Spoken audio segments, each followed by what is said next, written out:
ब्रेकनंतर आपलं स्वागत। पुढची बातमी पाहूयात। पुण्याची मुख्य बाजारपेठ असलेल्या मार्केट यार्डात यंदा अफगाणिस्तान आणि इराणमधून मोठ्या प्रमाणात लसणाची आवक झाल्याचं पाहायला मिळालं। गेल्या काही वर्षात लसणाच्या भावाने उच्चांक गाठला होता। लसणाचे दर हे 500 रुपये प्रति किलो पर्यंत गेले होते।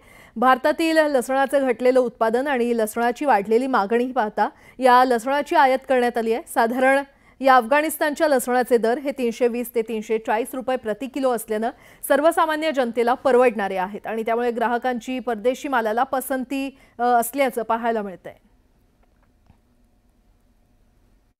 मध्येच पाऊस झाला होता, मध्येच आपला थंडी थोडी उशिरा पडली होती, त्यामुळे प्रोडक्टिव्हिटी मागच्या वर्षी लसणाला कमी मिळाली म्हणजे रादर या वर्षीचा क्रॉपला त्या हिशोबाने यावर्षी शॉर्टेज निर्माण झालंय।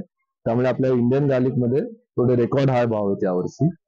त्यामुळे बाहेरचे लसूण जसे अफगाणिस्तान, इराण त्या साईडचे लसूण आहेत ना, त्याची आयात होतीये म्हणजे ना थोड्या बहुत प्रमाणात, आणि ते रेट्स आपल्या रेटला कॉम्पिटिटिव्ह असल्यामुळे ते पसंती होत आहेत।